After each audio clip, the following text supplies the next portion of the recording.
call the Prime Minister to make his statement. Prime Minister. Thank you, Mr. Speaker. With permission, I'll update the House on the Government's response to events at home and abroad during the Easter recess.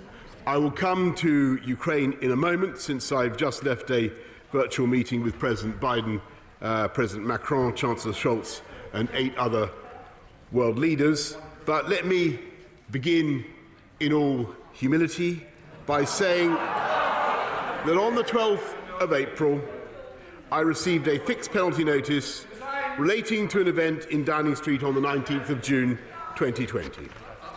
I paid the fine immediately, and I offered the British people a full apology. And I take this opportunity on the first available sitting day to repeat my wholehearted apology to the House. As soon as I received the notice, I acknowledged the hurt and the anger. And I said that people had a right to expect better of their Prime Minister. And I repeat that, Mr. Speaker, again in the House now. Let me also say, not by way of mitigation or excuse, but purely because it explains my previous words in this House, that it did not occur to me then or subsequently that a gathering in the Cabinet room just before a vital meeting on COVID strategy could amount to a breach of the rules. I repeat, that was my mistake, and I apologise for it unreservedly.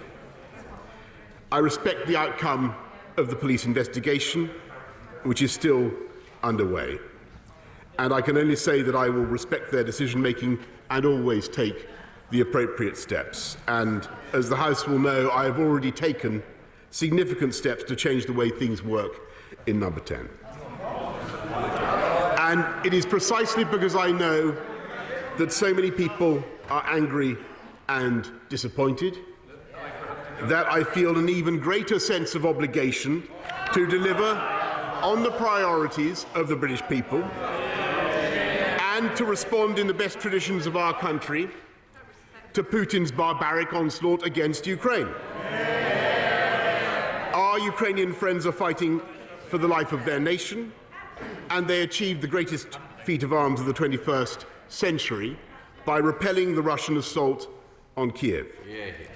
And the whole House will share my admiration for their heroism and courage. Putin arrogantly assumed that he would capture Kiev in a matter of days, and now the blackened carcasses of his tanks and heavy armour litter the approaches to the capital on both banks of the Dnieper and are smouldering monuments to his failure. Having pulverised the invaders' armoured spearheads, the Ukrainians then counterattacked, and by the 6th of April, Putin had been compelled to withdraw his forces from the entire Kiev region. Britain and our allies supplied some of the weaponry, but it was Ukrainian valour and sacrifice which saved their capital. I travelled to Kiev myself on the 9th of April, the first G7 leader to visit since the invasion, and I spent 4 hours with President Volodymyr Zelensky, the indomitable leader of a nation fighting for survival who gives the roar of a lion-hearted people. I assured him of the implacable resolve of the United Kingdom, shared across this House, to join with our allies and give his brave people the weapons they need to defend themselves. When the President and I went for an impromptu walk through central Kiev, we happened upon a man who immediately expressed his love for Britain and the British people. And he was generous enough to say, quite unprompted, I should reassure the House, I will tell my children and grandchildren they must always remember that Britain helped us. But the urgency is even greater now because Putin has regrouped his forces and launched a new offensive in the Donbass. We knew this danger would come. And when I welcomed President Duda of Poland to Downing Street on the 7th of April and Chancellor Scholz the following day, we discussed exactly how we could provide the arms that Ukraine would desperately need to counter Putin's next onslaught. On the 12th of April, I spoke to President Biden to brief him on my visit to Kiev and how we will intensify our support for President Zelensky, and I proposed that our long-term goal must be to strengthen and fortify Ukraine to the point where Russia will never dare to invade again. Just as our foreign policy must look to the long term, the same is true of this government's domestic priorities. And as we face the economic aftershocks of COVID and the consequences of Russian aggression, that is above all in tackling the impact on British energy prices and on consumers and on family bills. And that's why we're spending over £9 billion to help families struggling with their bills. We're helping families to insulate their homes and reduce costs, and to end our dependence on Putin's oil and gas, and to ensure that energy is cheaper in the long term. We published on the 7th of April a new strategy to make British energy greener, more affordable and more secure. We will massively expand offshore wind, and in the country that split the atom, we will build a new reactor not every decade, but every year. This government is joining with our allies to face down Putin's aggression abroad while addressing the toughest problems at home, helping millions of families with the cost of living, making our streets safer and funding the NHS to clear the COVID backlog. My job is to work every day to make the British people safer, more secure and more prosperous, and that is what I will continue to do, and I commend this statement to the House. We now come to the Leader of the Opposition, Keir Starmer. What a joke.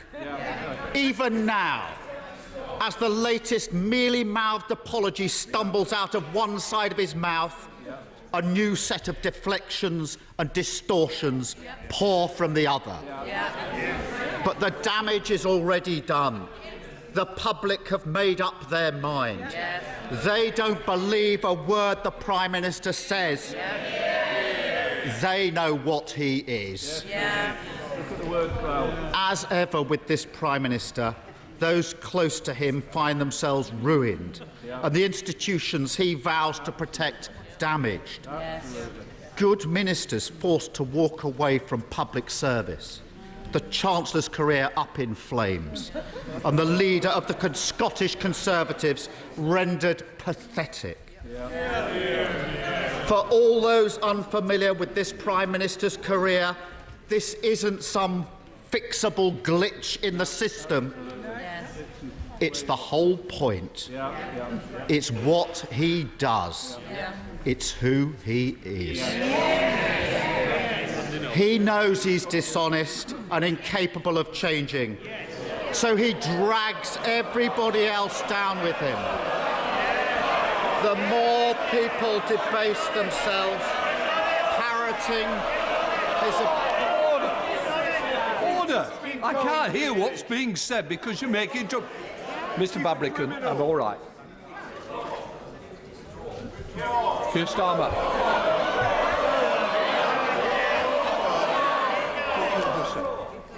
She looks desperate. What I would say is I think the leader said dishonest. I don't think that's an appropriate word to be... I think I will make... We don't want to talk about breaking rules, do we? I don't think that's a good time to discuss. I just say, I think if he just withdraws that and works around it, I'm sure that with the knowledge that he's gained over many, many years, he can use appropriate words that is in keeping with good temperate language of this House. Keir Starmer. Mr. Speaker, I respect that ruling from the Chair.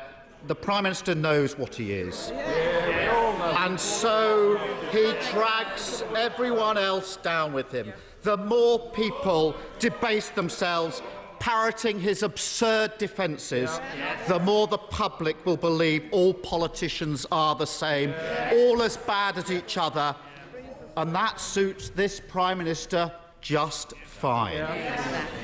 Some members opposite seem oblivious to the Prime Minister's game. Some know what he's up to, but are too weak to act. But others are gleefully playing the part the Prime Minister cast for them.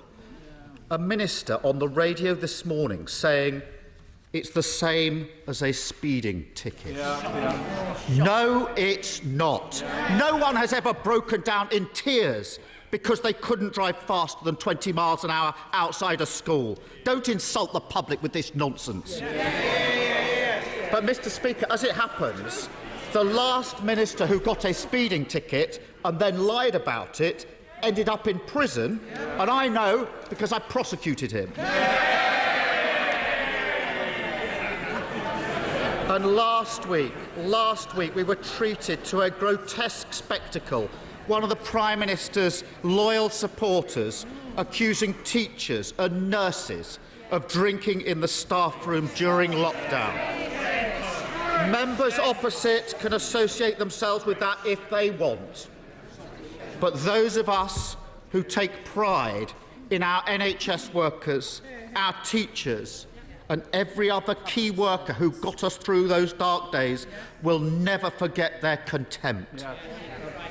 Plenty didn't agree with every rule the Prime Minister wrote, but they followed them nonetheless. Because in this country, we respect others. We put the greater good above narrow self-interest, and we understand that the rules apply to all of us.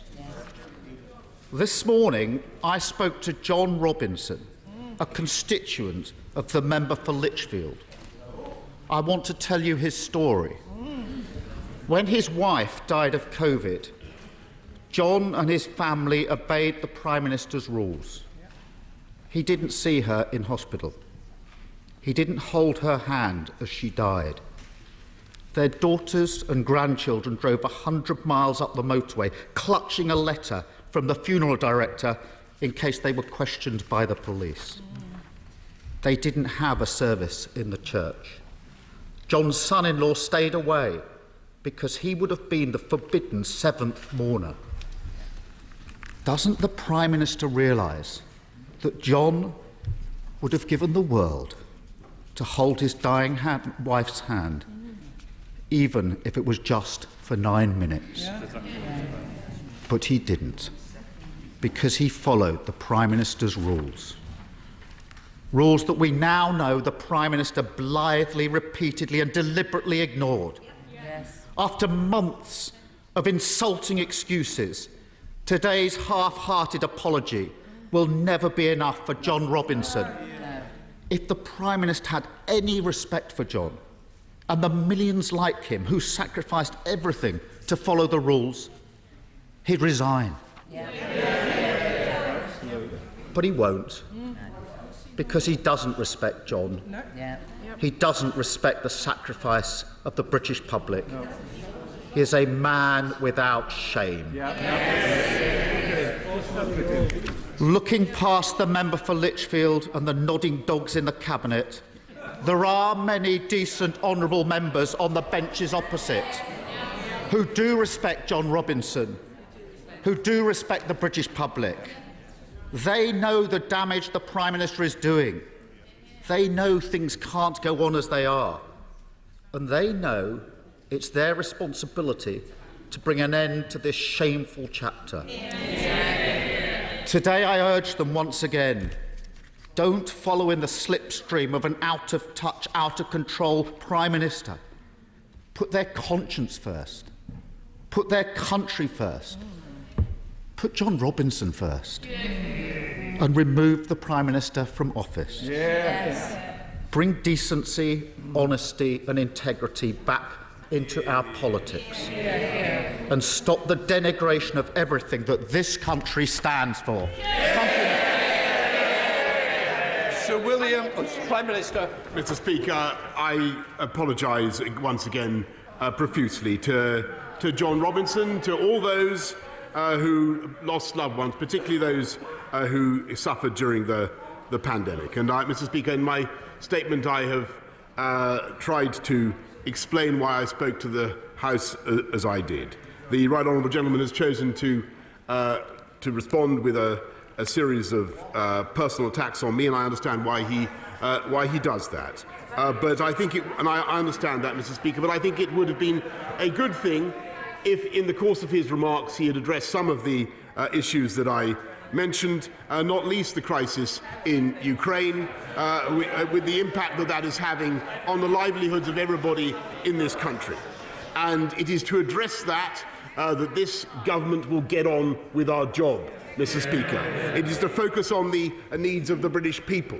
And when he talks about nodding dogs, Mr. Speaker, I'd remind the House that there was a certain nodding dog who sat nodding in the previous Labour shadow cabinet, Mr. Speaker, that would happily have installed the honourable member for Islington North and made, I think, a disastrous mistake in the security of our country at a very difficult time.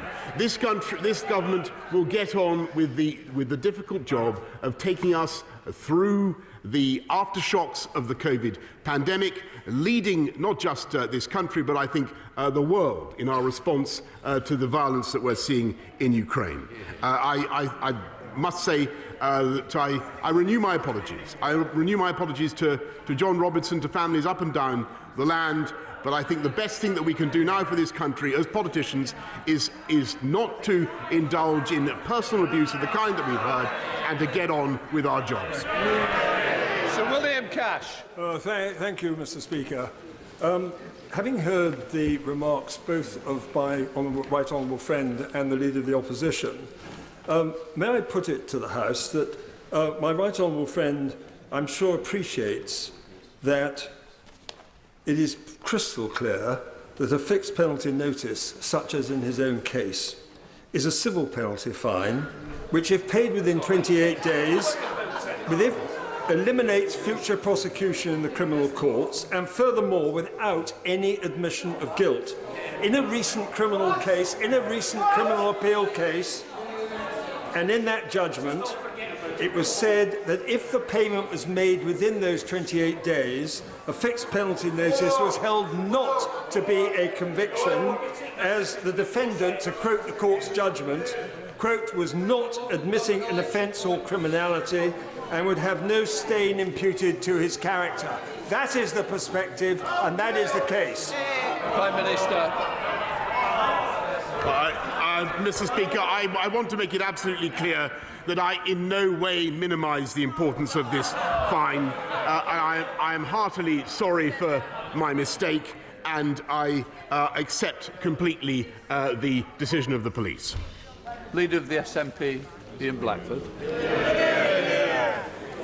Thank you, Mr. Speaker. Let us remind ourselves that on the 8th of December last year, the Prime Minister denied that any parties happened in 10 Downing Street. They are the very same parties that the police have now fined the Prime Minister for attending.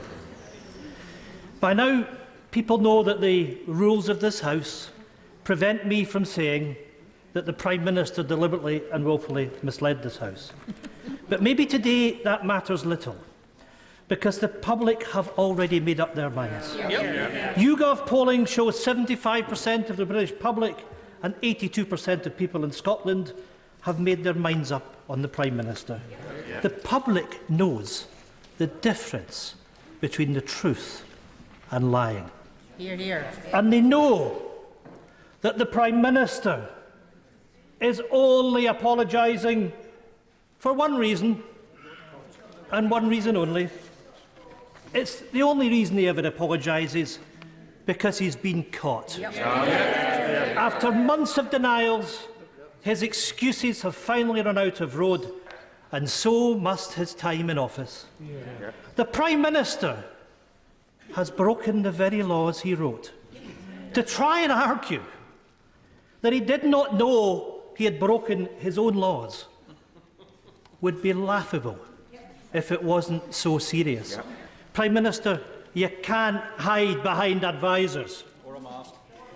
He knows, we know, that the dogs in the street know that the Prime Minister has broken the law. This is the first Prime Minister to be officially found to have broken the law in office. A law-breaking Prime Minister. Just dwell on this.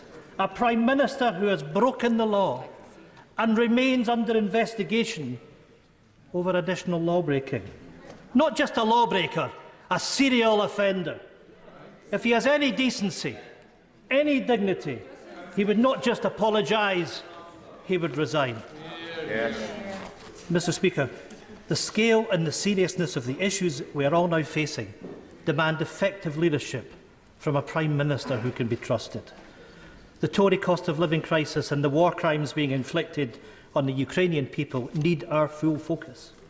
In a time of crisis, the very least the public deserves is a Prime Minister they can trust to tell the truth.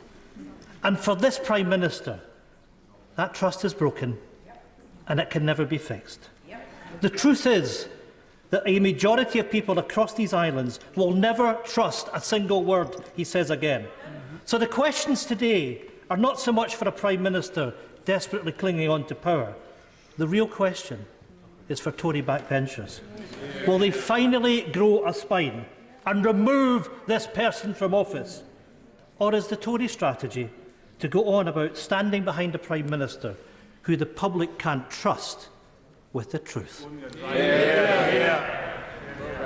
Mr. Speaker, I direct the right on jump on what I said earlier.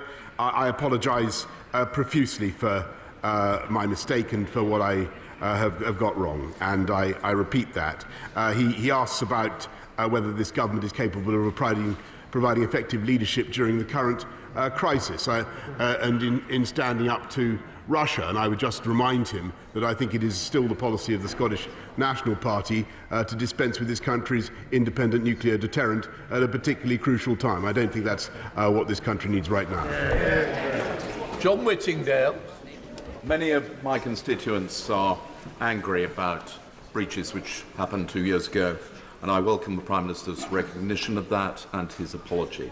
But does he agree that we currently face the gravest crisis in our global security for a long time, and it is essential that we remain focused on beating Putin and stopping the aggression against Ukraine? Can he say what additional measures we can now give to Ukraine following his discussion with President Biden and others to ensure that Putin's aggression cannot be allowed to succeed?